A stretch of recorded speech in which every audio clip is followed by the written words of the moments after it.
오늘 모신 연사는요, 단군은 역사가 아니다라는 입장을 고수하시는 분입니다. 송호정 교수님을 여러분 뜨거운 박수로 맞아주시길 바랍니다.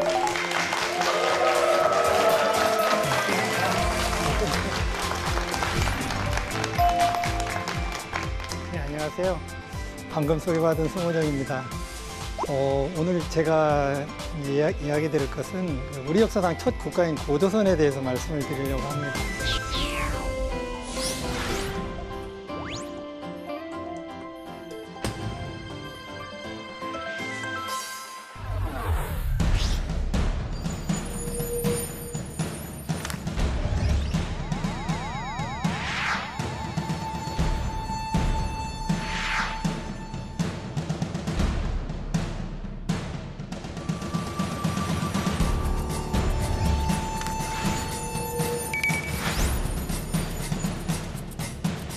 고조선이 처음 시작했던 지역의 원시 신앙들을 잘 정비를 해가지고 건국 신화로 만들게 됩니다.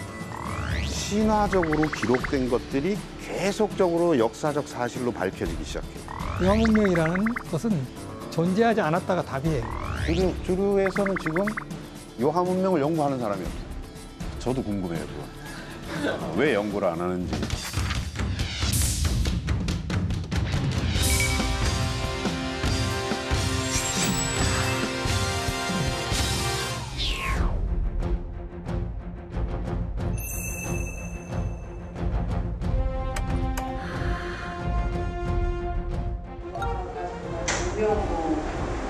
말할 수 있는 거예요. 우리가 황하문명이라고 얘기하는 것처럼 뭐 비상민족이라든지 신상이라든지 이런 걸 보여주셨는데 이런 것은 역사가 학문에서는 내가 엄밀한 가치도 없는 거예요. 일본의 가치도 없는 주장이에요. 역사 해석에서는 이제 뭐 그런 건 있을 수 없는 거예요.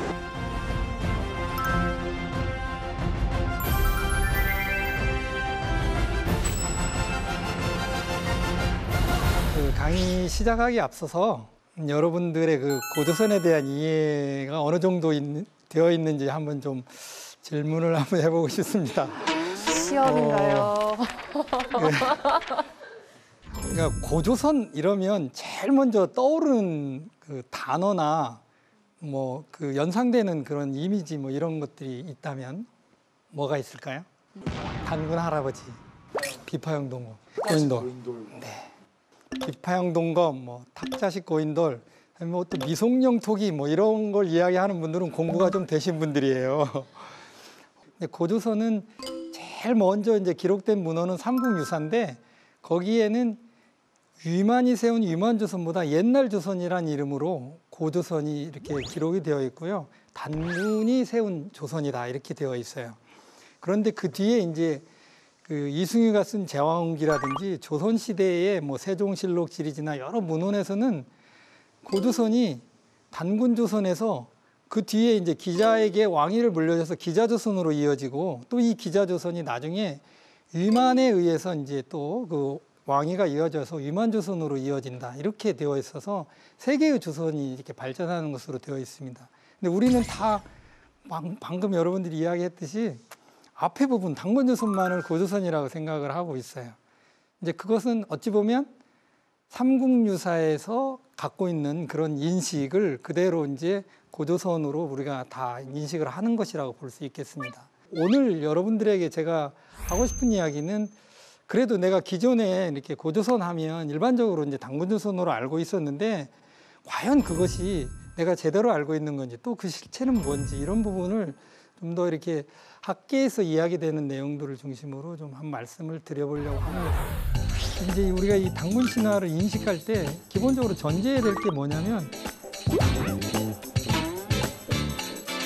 정리를 해보면 단군이라는 인물이 실존한 인물이냐 아니면 이제 신화 속의 인물이냐 또는 단군조선이 신화이냐 역사이냐 이런 질문에 대한 답은 간단해요. 하늘이 내려와가지고 이제 단군이 이렇게 출생하기까지 과정들이 실제한 역사라고 이렇게 본다기보다는 대체적으로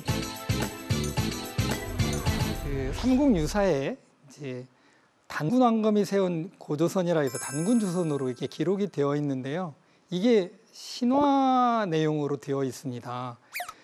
결국에는 이 삼국유사에 실려 있는 이 단군 신화의 내용을 분석을 통해 가지고 그 실체를 좀 더 확인을 해봐야 될 것입니다. 그런데 이제 여러분들의 궁금한 이제 한번 또 질문을 드려보면 신화와 역사의 차이. 그 기록의 유무라고 생각합니다. 근데 되게 중요한 이야기인데요. 이제 그 부분도 뭐 간단하게 이렇게 정의를 내리면 그 한자 그대로예요. 신화는 신들의 이야기고요. 역사는 인간들의 이야기입니다.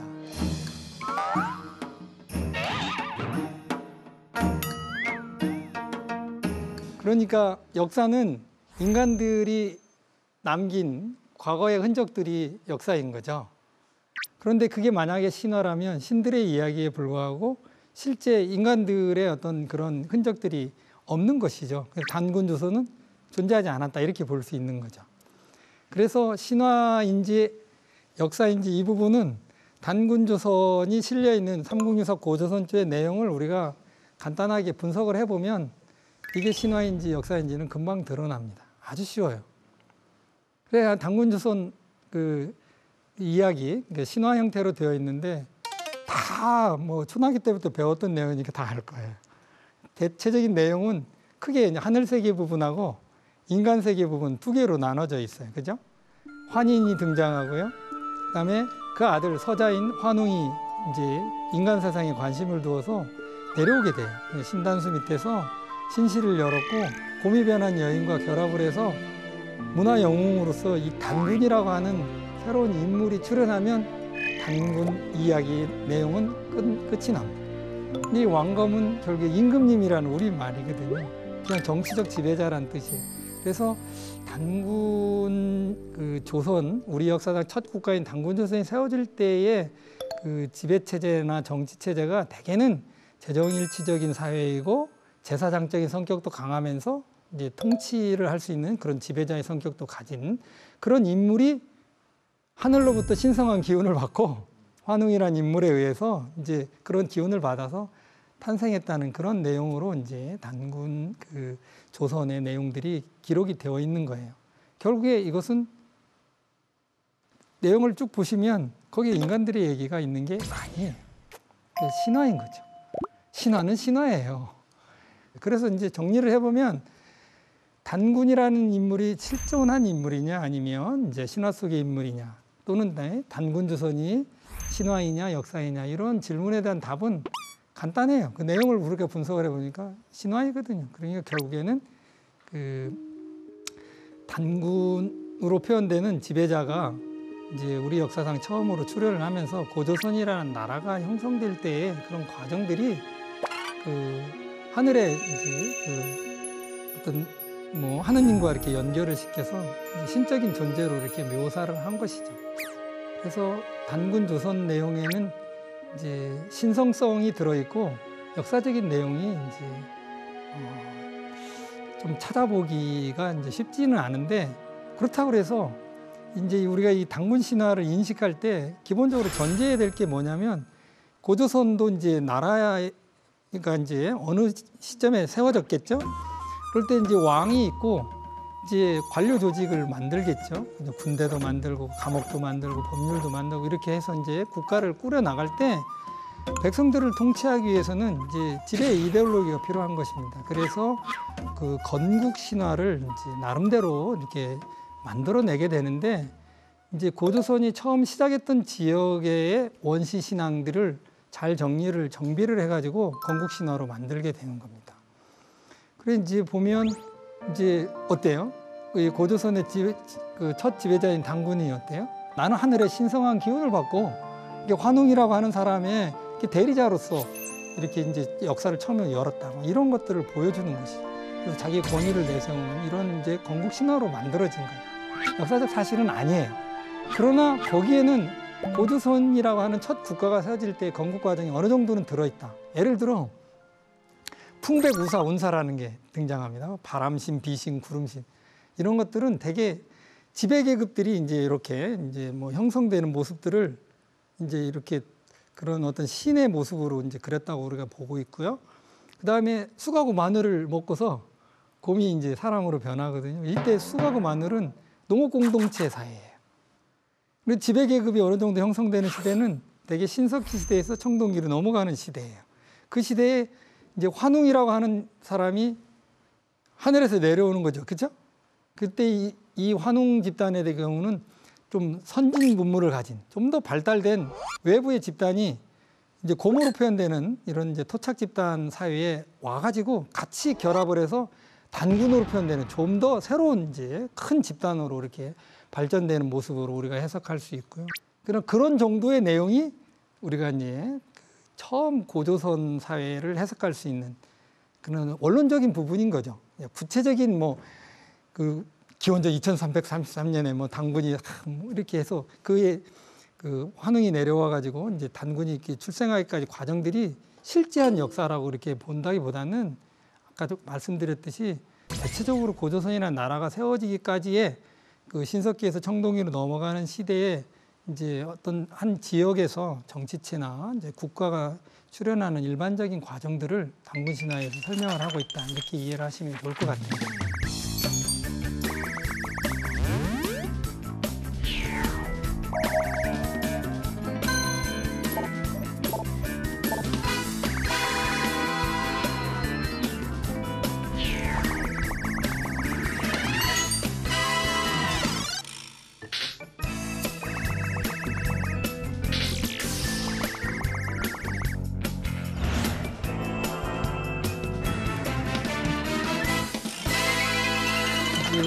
이런 속에서 그 일반 분들이 또 많이 오해를 하고 있는 것 중에 하나를 꼭 말씀을 드려야 되겠는데, 그러니까 초기 고조선이 이제 단군 조선인데 이게 신화라면 도대체 고조선은 그러면 언제 나라를 세웠느냐 이제 이거죠.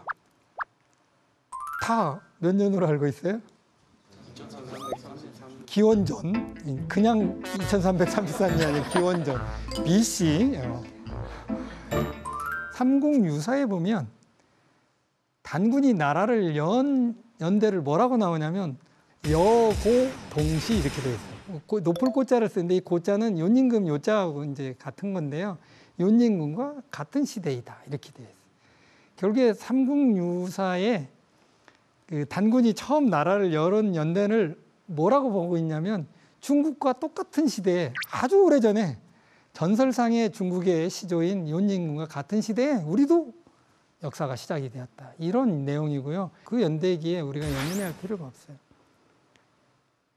이제 여기서 과감하게 말씀을 드리겠는데 비파형 동검이라든지 청동 거울이라든지 다양한 청동 무기나 장신구들을 썼던 시기는 기원전 대개 8세기, 7세기 이렇습니다. 그러니까 대개 동아시아 일대에서 청동기 문명이 번성하고 발전하던 시대 이후에 그 어느 지역에서 고조선도 국가를 형성했을 것이다. 이런 시각을 갖는 게 가장 합리적이고 객관적이라고 할 수 있겠습니다. 현재까지 우리가 믿을 수 있는 문헌 자료 중에는 전국시대 때 쓰여진 관자라고 하는 책이 있는데요. 제나라 황공하고 관중이 이제 대화를 한 내용인데 거기에 고조선에 전문이 바뀐 호랑이 가죽이 특산물로 있고 이걸 조공을 받으면 괜찮다 이런 기록이 나와요. 근데 그게 어느 시대 때 상황이냐면 춘추시대 상황이에요. 그래서 대개 기원전 7세기 이쯤에 조선이라는 나라가 존재했고 호랑이 가죽이 특산물로 이렇게 이제 생산됐다는 이런 기록들을 우리가 확인할 수 있어요. 그래서 대체적으로 이쯤이 이제 고조선이 이제 역사상에 중국인들이나 주변 사람들에게 그 존재를 알리던 시대였고 기원전 108년에 이제 고조선이 망하게 됩니다. 그래서 기원전 2세기. 대체적으로 고조선은 그래서 기원전 1000년부터 어때요? 이제 올려보면 거의 기원전 1000년이에요. 기원전 2세기까지 700년에서 800년 정도의 역사를 가진 우리 역사상 첫 국가이다. 이렇게 이제 정리를 할 수 있겠습니다. 이제 일단 여기까지 제가 1부의 강의를 마치도록 하겠습니다. 자, 퀘스터분들의 이제 질문을 받을 텐데요. 지난주에 단군은 실존 인물이다, 역사가 맞다라는 주장을 들으셔서 지금 아마 굉장히 혼란스러우실 거라고 예상이 됩니다. 질문을 통해서 그 혼란을 풀어주셨으면 좋겠고요.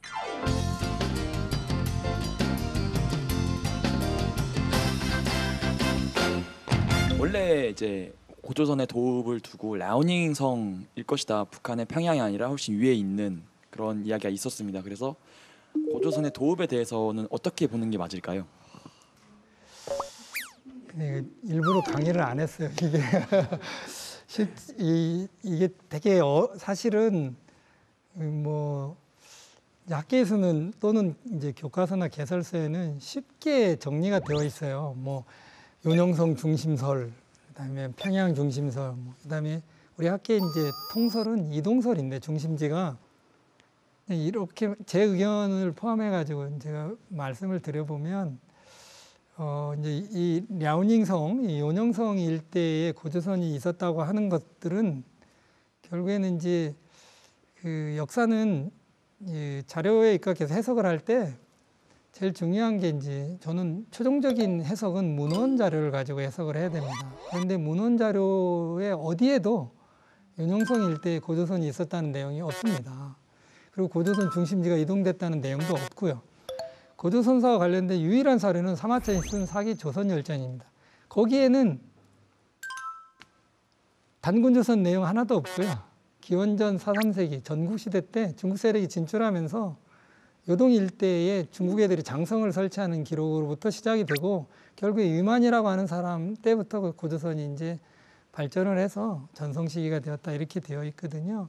그러니까 평양 일대를 포함을 해서 뭐 요동까지를 이제 되게 청동기 시대 고조선이 이제 범위로서 이렇게 이제 있었고 발전을 해 나가다가 중국 세력들이 이제 전국 시대 때 되면 이제 요녕성 일대로 진출을 하게 되고요. 철기 문명이 들어오게 돼요. 그러면 고조선도 철기 문명을 쓰면서 힘을 키웠는데 중국 애들이 더 이제 힘이 있었던 거죠. 그래서 요동 일대까지 장악을 하면서 고조선이 되게 압록강 이남으로 세력 범위를 축소하면서 대신에 지배 체제는 좀 더 견고해져요. 강해지고.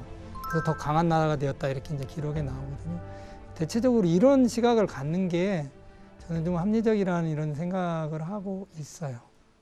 저는 이제 한 가지 궁금한 게 이 단군 신화라고 하는 그 내용이 그 말씀하신 그 평양 지역, 그러니까 서북한 지역에서만 통용되던 신화인지 아니면은 그 외 동북아 여러 지방에서도 이와 유사한 신화가 있어서 그것에 영향을 받은 것인지에 대해서 궁금합니다.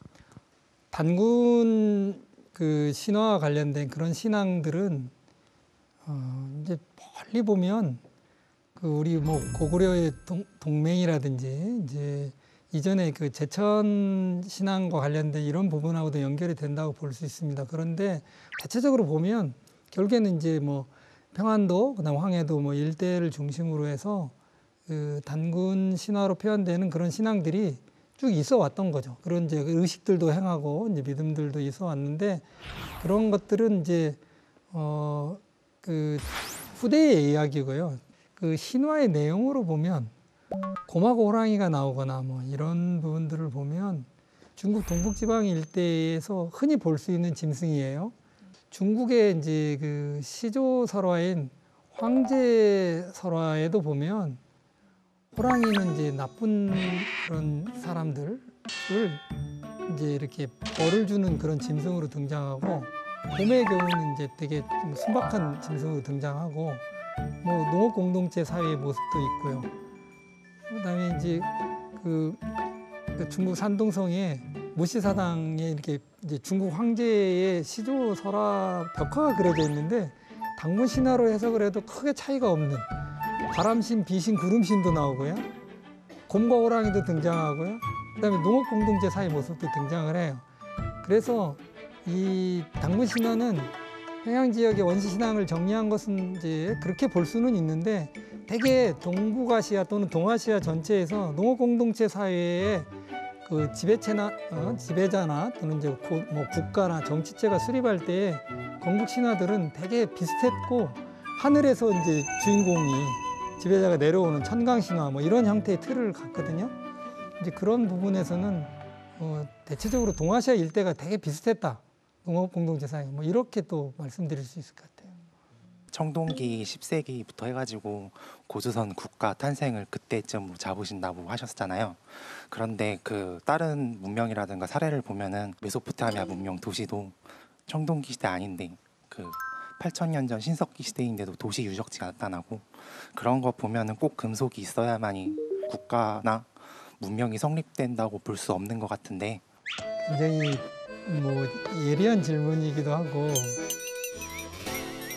대다수의 경우는 이제 금속기 또 청동이라고 하는 이런 이제 금속기가 출현한 뒤에 계급이라든지 이제 지배 계급 관계 또는 국가 이런 것들이 발생을 하고 우리 고조선의 경우도 사실은 이제 우리가 역사를 나눠보면 청동기 시대 고조선과 철기 시대 고조선이 있어요. 그 앞 시대의 고조선, 청동기 시대, 청동기를 쓰기 이전에, 금속기를 쓰기 이전에 고조선은 우리가 문헌 자료로서 증명할 수 있는 부분들이 거의 없어요.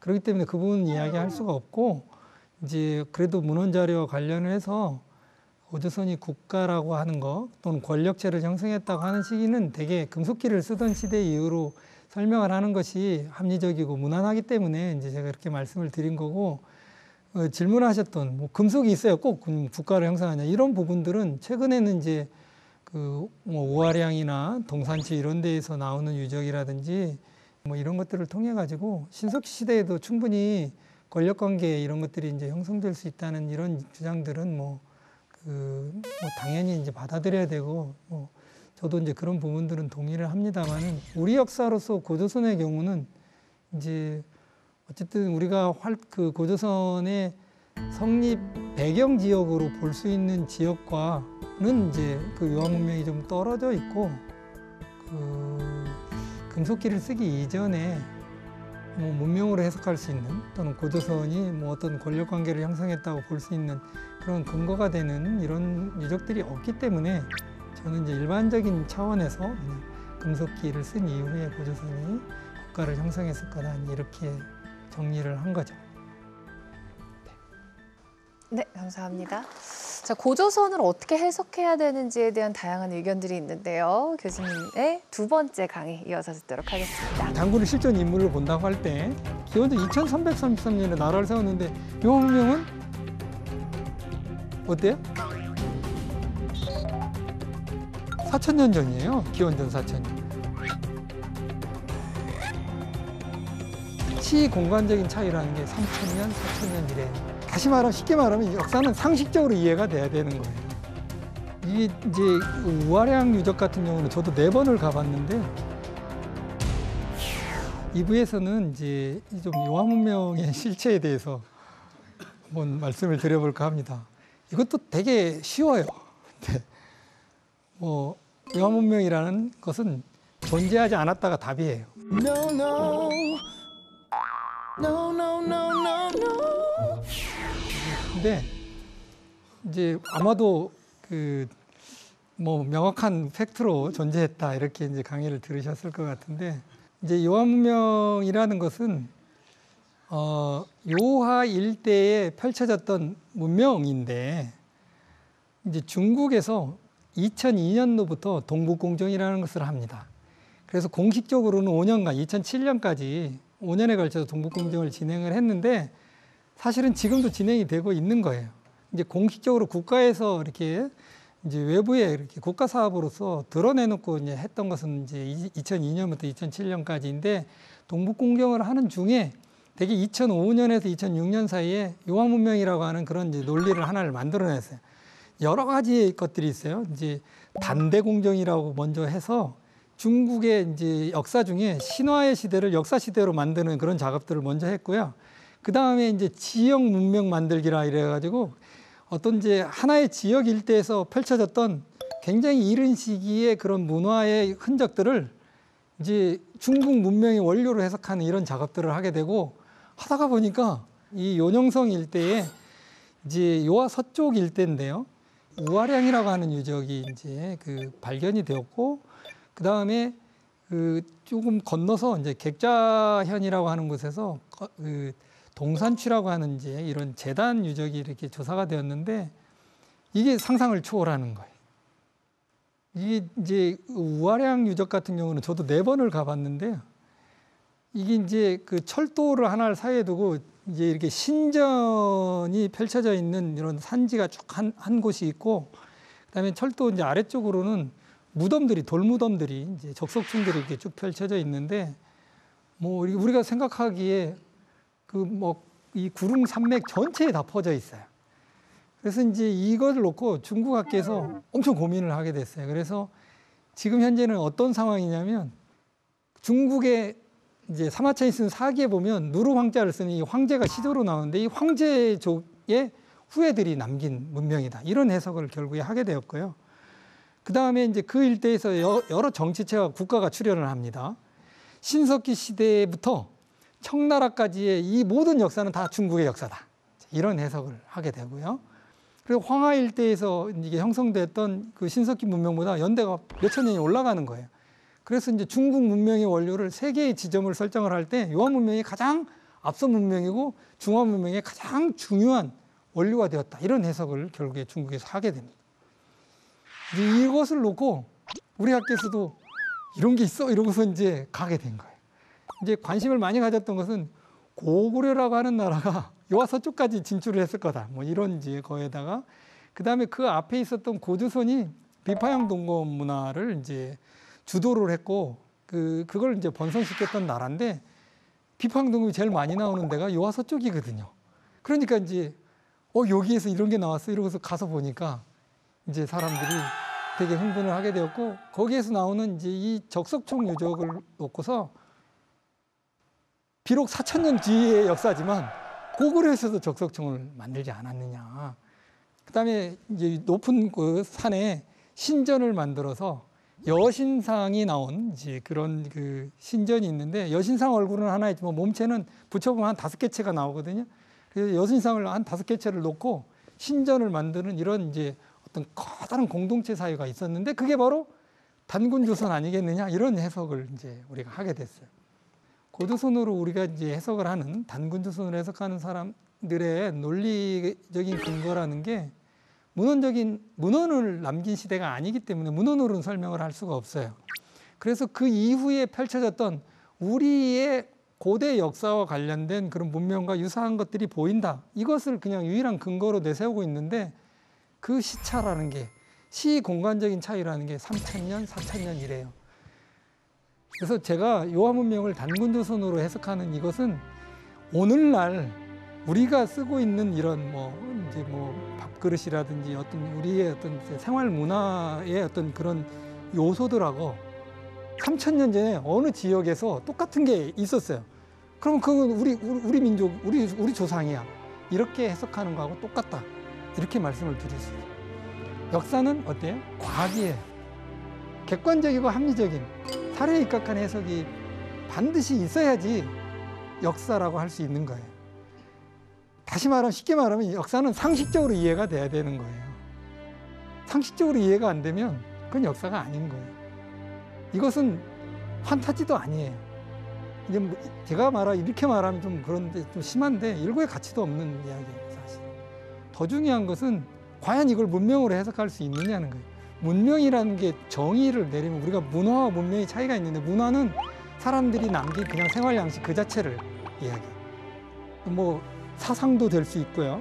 사람들이 남긴 흔적 이런 것들이 다 총체적으로 우리가 문화라고 부를 수 있는 건데 문명이라는 것은 고도로 발달된 사회체계 도시라든지 국가 이런 어떤 지배체제가 형성이 되어야지 되고 권력관계 이런 것들이 보여야지 우리가 문명이라고 할 수 있는 거예요. 근데 과연 우아량이나 동산치로 대표되는 이 기원전 4,000년 전에 이 신석기 시대의 이 홍산문화 유적들이 과연 문명으로 해석할 수 있느냐? 제가 보건대는 아니에요. 그러니까 가보면 대단해요. 이제 이거 과연 어떤 집단들이 이런 걸 남겼을까? 이제 이런 부분들을 우리가 의문을 던질 수는 있는데 이것을 어떤 근거를 가지고 문명으로 해석을 하고 그다음에 이걸 중국 문명의 원료라든지 또는 단군조선과 관련을 시킨다든지 이런 부분들이 어떤 과학적이고 합리적인 설명이 불가능하다.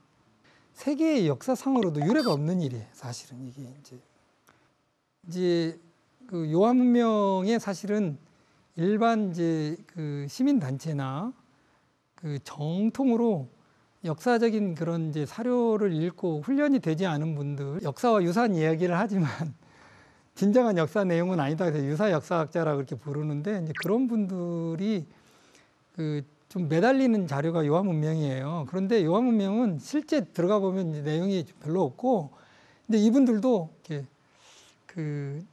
고대 우리 역사가 대단히 이제 이른 시기에 넓은 만주라고 하는 넓은 지역에서 웅대한 역사를 펼쳤다고 이렇게 보는 게 뭐가 문제냐. 그런 시각을 갖는 게 중요하지 않냐. 뭐 이렇게 생각하거나 이야기를 하는 분들이 많은데, 역사는 사료학입니다. 역사학이라는 것은 기본적으로 자료에 입각해서 해석을 해야 되고요. 상식과 객관적으로 누가 봤을 때도 합리적으로 이해가 되어야지 그걸 역사라고 볼 수 있는 거예요. 그런데 이것은 판타지지 실제한 역사라고 보기에는 어렵습니다. 실제 기원전 2000년, 3000년 전에 중국 땅 전체를 우리가 단군조선이라고 하는 그런 이제 역사로서 그런 역사를 우리가 가지고 있었다. 이렇게 보기에는 그런 역사를 가진 나라가 어디 있겠어요. 로마는 하루아침에 이루어지지 않았어요. 조그만 지역에서 조금씩 성장을 하는 거지, 하늘에서 딱 내려와가지고 이렇게 넓은 땅덩이를 처음부터 지배한 그런 역사와 나라를 가진 나라는 없습니다. 그런 부분에서 이제 일반 분들이 이렇게 해석하고 관심을 갖는 이런 부분들은 결국에는 이제 과거에 대한 환상이죠. 전체적으로 정리를 하면서 드리고 싶은 이야기는, 이제 오늘 제가 어쨌든 전체적으로 말씀드린 건 단군과 고조선사인데, 이 단군과 고조선사의 현재적 의미가 뭐냐 이런 건데, 이제 그게 고유한 단군이란 이름을 가진 고유한 인물은 아니었지만 단군으로 표현되는 최초의 민족 지배자는 있었고, 민족의 시조가 단군인 건 맞죠. 그래서 어떤 이제 민족의 시조로서 이 단군을 우리의 민족 시조로 모시면서 우리가 이제 하나의 구심점 하에서 이렇게 민족 내부의 통합 기능을 이 단군 신화와 고조선이 해왔던 거예요.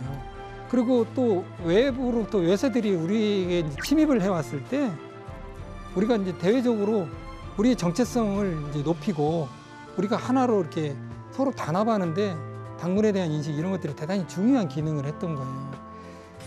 그런 부분은 중요한데, 단군 조선을 실제한 역사고 단군을 이제 어떤 고조선의 이제 어떤 시조로서 이렇게 인식하는 그런 구체적인 어떤 역사적인 사실과의 문제하고는 전혀 그게 별개의 내용이라는 걸 좀 명확히 구분을 해서 인식을 해야 된다는 거죠.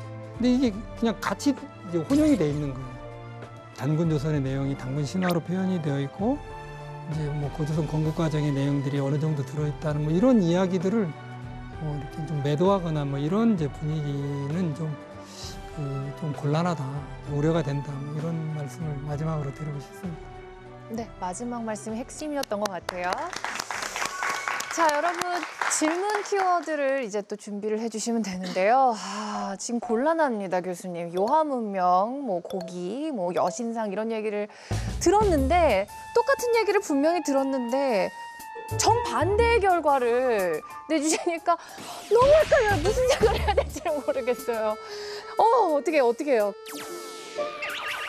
아직도 헷갈려요. 솔직히 저 너무 헷갈려서 여러분 질문 키워드로 제 이 헷갈림을 좀 해소해 주세요. 여러분 질문 키워드 들어주시길 바랍니다.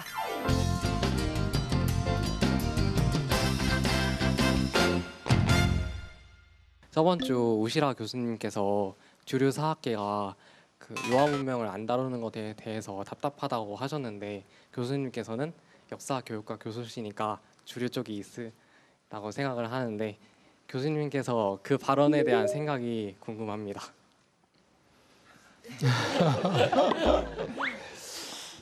이제 개인적으로 요한문명에 대한 생각은 말씀을 드렸고, 제 나름대로는 그게 문명으로 보기는 좀 어렵다, 이제 이런 거고요. 더더욱이 이제 그것은 중국의 어떤 문명의 원료로 해석하는 것도 문제가 많고, 우리 이제 고조선과 관련해서 단군조선의 문명으로 해석하는 것도 좀 어렵다는 게 이제 개인적인 생각인데, 정통으로 그 역사를 이제 이렇게 대학교에서 학부와 대학원 과정을 거쳐서 이렇게 그 공부를 하고 훈련이 되신 분들은 요한문명에 대해서는 이제 우리 역사와 이렇게 무관한 것으로 다들 이제 해석을 하고 계시다. 이렇게 말씀을 드릴 수 있겠습니다. 그러면 고조선의 범위를 알기 위해서는 어떤 유적을 봐야 되고 어떤 문화를 봐야 된다고 생각하시는지 좀 궁금해서 질문 드리고 싶습니다. 저 원했던 질문이기도 하고 답하기는 쉽지는 않은데요. 고조선 문화는 청동기 시대 고조선 문화하고 철기 시대 고조선 문화하고 달라요. 우리가 이제 그 고조선의 이렇게 문화 이럴 때 사실은 이제 좀 정확히 우리가 인식을 해야 되는 것은 고조선이라고 하는 국가 체제, 왕이 있고 관료 집단이 있고요. 외부에 이제 이웃 나라와 싸워야 되면 군대, 상비군이 되게 중요해요. 이제 엥겔스라고 하는 사람이 국가의 기원이라고 하는 책을 쓰면서 국가의 정의를 내릴 때 제일 중요한 요소로 이제 군대나 감옥, 법률 이런 걸 들거든요. 그리고 고조선에도 왕과 관료 체제가 갖춰지고 군대, 이제 상비군이 갖춰지고 법률이 만들어지고 감옥 체제, 일반 사람들은 이제 법률에 의한 이런 율령 통치를 해나가던 이런 시대의 모습을 그릴 수 있는 시대가 언제냐? 그럼 유만조선 시대. 그 시대의 문화가 사실은 고조선의 전성 시기의 문화이고 고조선의 문화를 대표하는 거예요. 그리고 그 앞에 있었던 비파형 동검 문화라고 하는 이제 비파형 동검으로 대표되는 이 문화는 비파형 동검을 포함하고 있는 무덤이 더 중요해요. 그래서 저는 이제 탁자식 고인돌을 좀 보자. 그랬더니 탁자식 고인돌이 그래도 이제 내면의 벽체가 세워지고 두꺼운 지붕돌을 덮는 건데 얘는 요동과 한반도 서북 지방에 가장 집중을 해요. 이 정도가 청동기 시대 고조선의 범위인 거예요. 중국 같은 경우는 동북공정도 하고 없는 신화도 만드는 것 같고 없는 얘기도 만들어서 지금 저렇게 야심차게 무서운 짓을 하고 있는데 우리나라는 증명이 되지 않는 거는 현실적으로 아니다라고만 하고 있는 이 상황은 좀 아니지 않나라는 생각이 들어서 동북공정에 맞서지는 못할 망정 아니야 역사적으로 우리가 없기 때문에 우리는 아니야라고 하기에는 너무 좀 안타까워요. 중국이 최고고 뭐 세계에서 뭐 이제 어떤 모든 문화는 이제 중국이 가장 오래되었고 이제 위대하다 뭐 이런 시각에서 그런 시각에서 일방적으로 그냥 정리를 하는 건데 그렇다고 해서 그럼 우리도 그렇게 나가야 된다 이런 것은 정말로 이것은 정말 문제 있는 그런 이제 시각이라는 생각이 들고 중국 동북지방 일대 어딘가에서 이제 우리가 고조선이 시작을 했다면 중국 동북지방 일대의 그 문화의 어떤 이제 그 시간에 따른 그런 변화 과정들을 우리의 시각에서 새롭게 정리할 필요가 있어요. 그런데 그거야말로 객관적이고 정말로 합리적으로 우리가 이제 분석을 해야 되는 건데 쟤네들이 그렇게 해석하니까 그 반대로 그냥 우리 거라는 뭐 그런 시각들이 많이 들어가 있는 이야기라는 거죠. 어찌됐든 좀 우리가 그 중국의 동북공정에 이렇게 대응을 참 2003년부터 좀 뜨겁게 이렇게 했는데 저희들은 이제 이렇게 우리 질문하신 이제 김희진 선생님처럼 그런 시각 속에서 사실은 어떤 전략도 없이 그냥 맞대응하는 식으로 이렇게 좀 약간 소모적으로 이렇게 했어요. 근데 중국 애들은 계속 논리를 개발하고 뭐 후계자들도 양성하면서 막 그 자기들의 어떤 논리들이 다 이렇게 탄탄해지가 하는데 우리는 그냥 아주 소모적인 이런 속에서 결국에는 이제 뭐 하나도 남겨놓지 못하는 이런 상황이 되었어요. 그래서 지금이라도 조금은 이제 이렇게 우리의 어떤 이제 시각이 당연히 들어가야 되는데 역사는 결국엔 자기 민족 중심으로 해석할 수밖에 없는 거거든요. 이제 우리의 시각에 맞춰서 조금 더 고고학자료도 치밀하게 객관적으로 보고 문헌자료를 해석할 수 있는 부분들을 그래서 종합적으로 좀 우리의 시각 속으로 이렇게 새롭게 정리하는 작업이 필요하다. 이제 아까 말씀드린 요하 문명도 그런 부분에서 우리가 조금 더 치밀하게 이렇게 그 이후의 단계들을 설명을 해줘야 이제 고조선으로 이렇게 뭐 해석할 수 있는 여지들이 좀 있을 것 같다 이런 말씀 드리고 싶어요. 문득 든 생각이 중국 동북공정이나 일본의 뭐 역사, 교과서 왜곡 같은 문제들이 최근에도 발생을 하고 있는데 그렇다면 앞으로 과연 저와 같은 사람들 우리가 해야 할 일이나 할 수 있는 일은 어떤 게 있을지 혹시 이에 대해 생각을 갖고 계신 게 있을지 궁금해서 질문 드렸습니다. 마지막으로 우리는 어떻게 살아야 될까 이 부분을 말하기가 쉽지 않습니다. 이제 우리야말로 이럴수록에 정말로 냉철한 이런 이제 판단을 좀 해야 되는데 우리의 현실은 어땠냐면 그런 상황 속에서 학자라고 하는 분들이 정말로 이렇게 진지하게 연구실에 앉아서 이제 정말 역사적인 내용들을 이렇게 밝혀내는 게 뭐 엄청 힘들거든요. 많은 자료들을 모아서 이걸 어떻게 이제 과거 그 시대를 복원을 해내야 되는데 그런 진지한 작업을 할 수 있는 상황들을 못 만들어요. 중국이나 일본 학계의 그런 흐름에 대해서 단편적인 대응 이런 것보다는 좀 이제 우리가 지금 현재 해야 될 일들을 좀 냉철하게 찾아보고 이제 일단은 뭐 기본은 자기가 전공하는 부분에 이제 그 어떤 연구 성과들을 쌓아가고 학문적인 수준이 높아야 뭐 그게 다 국력인 거니까 이제 그런 쪽에서 노력을 해야 되지만 또 국가적으로 역사학자들이 또 해야 될 부분들이 있다면 좀 더 이렇게 머리를 맞대서 이렇게 모색을 하고 이제 남북 관계라든지 어쨌든 한중일 관계 속에서 이렇게 좀 풀어서 역사학자들이 나서서 해야 될 부분들을 좀 찾아가지고 일들을 좀 해야 되는 그런 상황인 것 같습니다. 네, 감사합니다.